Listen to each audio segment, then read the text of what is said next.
Hey there guys, Tom here, welcome back to my movie channel and thank you very much for joining me for this, my review of the brand new film X-Men Dark Phoenix. So X-Men Dark Phoenix, this film is the final film for the Fox X-Men franchise. And in this film you have the X-Men struggling to help their friend Jean Grey, who is struggling with her power, and she could potentially kill them all. Have you seen X-Men Dark Phoenix, or are you looking forward to seeing Dark Phoenix? Whatever your thoughts are, make sure you jump down in the comment section below, and let's carry on the discussion. Also, remember to hit that subscribe button so that you never miss out on my take on all things movies. X-Force. So Dark Phoenix is a film that I have not been that excited for. We haven't heard the best things about this film.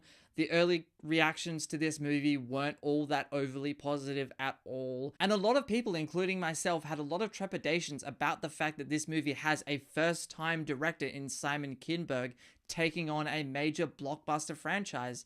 And that always concerns me when studios give $200 million movies to first-time directors, because that is a big risk you're taking. So I wasn't sure what to expect walking into Dark Phoenix, and from the reactions that I read, honestly, I was kind of thinking this movie might not end up being all that good at all. I actually quite enjoyed X-Men Dark Phoenix, to my complete surprise. And Dark Phoenix certainly has its positives and it certainly has its negatives, but for me, overall, the positives outweighed the negatives. So let's talk about some of those positives. Let's start with Sophie Turner as Jean Grey. She is pretty good in this movie. I haven't really liked her that much in this role as Jean Grey. I didn't think she was that good in X-Men Apocalypse. And I actually didn't mind X-Men Apocalypse, but I didn't think she was all that good in that film, and I don't watch Game of Thrones, so I haven't seen her acting ability on that show. But in Dark Phoenix, she does a pretty decent job in this film of conveying the emotions that she needs to convey. And you also buy into her motivations in this film, and you understand why she's doing what she's doing. And you really feel for her because she is a character that has this power she does not know what to do with. She does not know how to control it. So naturally, this character is going to be very scared for her safety and for the safety of her friends. And I really bought into that in this movie, and I think that really is the heartbeat of the film. And surprisingly, another positive in this film for me was Jennifer Lawrence's Mystique. Because so far throughout her time in these X-Men movies, she really hasn't shown that she really gives a shit about putting in any kind of effort at all. In X-Men Apocalypse, she straight up sucked in that film. She was just mailing that performance in from I don't know where, which really annoys me because Jennifer Lawrence is a world-class actress. To me, she's like top 5 actresses, so she's really good in anything not named X-Men. But I'm glad to say that in Dark Phoenix, while she's not peak Jennifer Lawrence, she does do a pretty decent job in the film, and at least she isn't mailing it in. And I'm gonna be honest, I haven't been a really big fan of the X-Men movies overall in general. I love Days of Future Past, I love Logan, I love the Deadpool movies, but the X-Men movies themselves, I just haven't really been into those movies in the same way that I've been into the MCU. The X-Men movies can feel really bland and not really that exciting at times.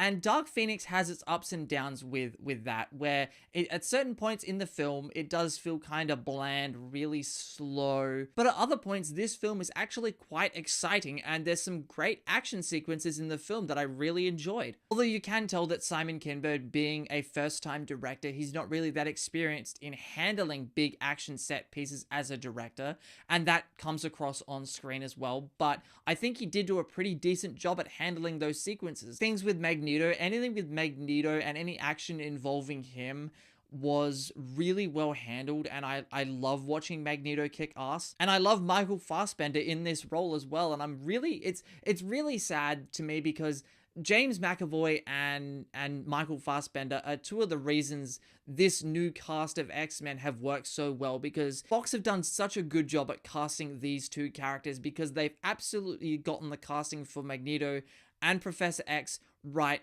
twice, and that's something that they should be applauded for. Now, for a movie that I expected to walk in and have it be just a total disaster from start to finish, this movie really surprised me because the good outweighed the bad for me. But there are some negatives with X-Men Dark Phoenix. One of those main negatives to me is there is a lot of repeat dialogue, and there are a lot of scenes throughout the film with different characters that you feel like you've just seen that scene 2 scenes ago. For example, this is evident in the trailers. You know, Jean really struggles with her powers, and she's really afraid that her powers are going to hurt the people that she loves. But throughout the film, she has that same conversation with 3 different characters. In the beginning, she has the conversation with Professor X about struggling with her powers and how she's afraid she's going to hurt people. At one point, she has a conversation with Magneto about that very same thing. At another point, she has a conversation with Jessica Chastain's character about the same thing. So it's the exact same conversation over and over again, and we get it. You're scared of your powers. We understand. Can we move on from that now?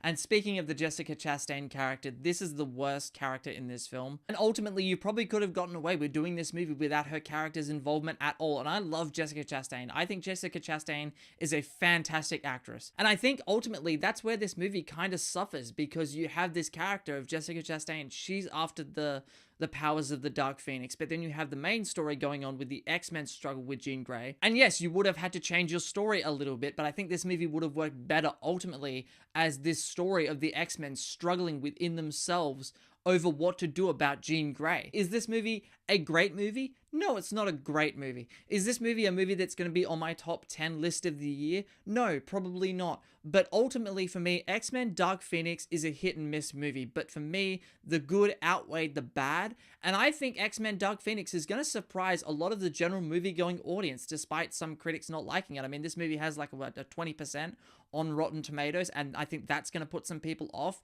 But I do think if you were interested in seeing Dark Phoenix, if you have any interest in seeing this movie at all, I would recommend going to see it, because this movie might surprise you. Because I was honestly walking in expecting total garbage, and that's not what this movie is. This movie is not total garbage in my opinion. I actually enjoyed the film, and my friend who I was with also enjoyed the film, despite the fact that the movie does have its shortcomings. So guys, that's it. That's my review of Dark Phoenix. Thank you very much for watching. I hope you enjoyed this review. If you did, make sure leave your comment down below. What did you think of X-Men Dark Phoenix? Let's carry on that discussion. Also, remember to hit that subscribe button and ring that notifications bell so that you never miss out on my take on all things movies. Thank you very much for watching. My name is Tom, and I will see you guys next time.